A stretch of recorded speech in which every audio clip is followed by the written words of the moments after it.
muddo tababar ciidan ay ugu maqnaayeen Turkiga kadib maanta ayay ku soo guryo laabteen caasimadda dalkooda hooyo ee Muqdisho waxayna diyaaradda ka soo daadagayaan iyaga oo hamuun yacni jacayl u qaba difaaca dalkooda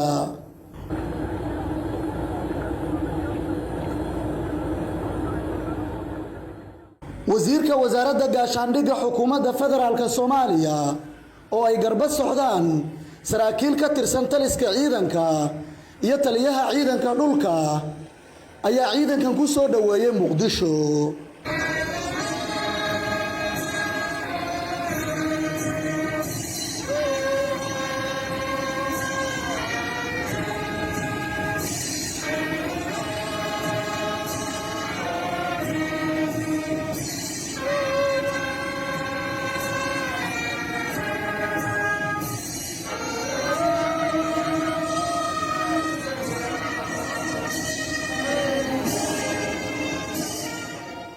marka la tiriyo dufcadaha waa dufcadii toddobaad oo qayb ka noqonaysa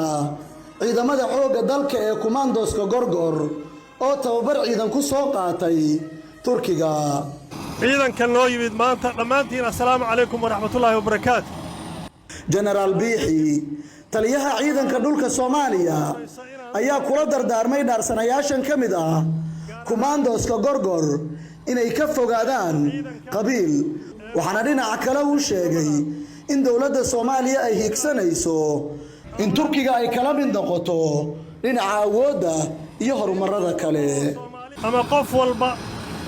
adduunka wuxuu ku daydaa role model u ah ama dawlad ama shakhsi ummadda Soomaaliyeed dawladda ay higsanayso ay rabto inay sideedoo kala noqoto ku dayato xagga horumarka ciidanka iyo guud ahaan horumarka bulshada waa dawladda Turkiga dawladda aan rabno inaannu waddada ay qaadno si aannu horumar u gaarro si ciidankayagu uu u noqdo ciidanka geeska Afrika ciidan Soomaaliyeed oo xuduuddiisa ama xuduudaha waddanku uu leeyahay bad iyo cir iyo dhulba hanta ku dayashadayadu waa ciidanka Turkiga intaasaa ammaan idinkugu filan mar labaad iyo mar saddexaad baan idin bogaadinaynaa idinna ammaanaynaa aad baan u mahadsantihiin waxaan rabaa inaan hal kelmad idhaahdo ciidanka cusub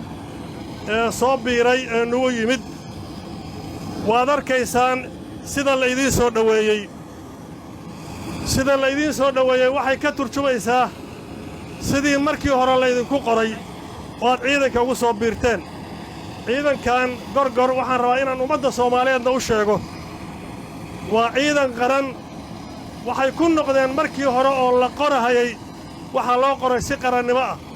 waxaa loo qaybiyey deegaamada Soomaaliya ay ka kooban tahay waxaa lagu qoray saf dherarkooda cabirkooda caafimaadkooda saf baa lagu qoray sidii loo qori jiray barigii lixdamaadkii toddobaatameeyadii ilaa siddeetameeyadii Abukaati Xasan Xuseen Xaaji wasiirka wasaaradda gaashaandhigga xukuumadda federaalka Soomaaliya ayaa ciidamada ku dhiirigeliyay gudashada waajibaadkooda qaran waxaan leeyahay dawladda Turkiga iyo shacabkeeda iyo madaxdeedaba waa mahadsantihiin waxaan ugu mahadcelinayaa dadaalkaas anoo maanta ka mas'uul ah oo afkooda ku hadlayo madaxweynaha jamhuuriyadda federaalka Soomaaliya iyo ra'iisul wasaaraha waxaan leeyahay dawladda Turkiga waa mahadsan tahay dalkeena dib u dhis buu ku jiraa waxa ugu muhiimsanoo la dhisana waa ciidan la'aan dawlad mihir gasho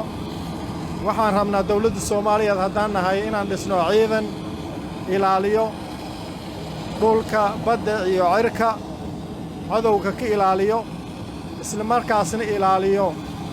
muwaadiniinta Soomaaliya xuquuqdooda waajibaadkooda isay u gudan lahaayeen iyo cadow kasta oo ku soo xadgudba si ay ugu ilaalin lahaayeen maalka iyo nafta muwaadiniinta ciidamada ilaalin lahayd baan dhisahaynaa waa sidii taliyaha u sheegay ciidamadan waa ciidamo qaran waa ciidamo isku dhafan waa ciidamo laga ilaaliyey xasaasiyaad kasta laga ilaaliyey loo carbeeyey inay cadowga la dagaalamaan dalkana ilaaliyaan ku shaqeeyaan nidaam iyo kala dambayn iyo dastuur iyo sharci inay ku shaqeeyaan marka aad iyo aadaan ugu faraxsanahay maanta ciidamadan inay si nabad leh ku soo laabtaan oo dalkooda ay joogaan insha allah waxaan rajaynaynaa kuwa kalean inaan aanba bixinno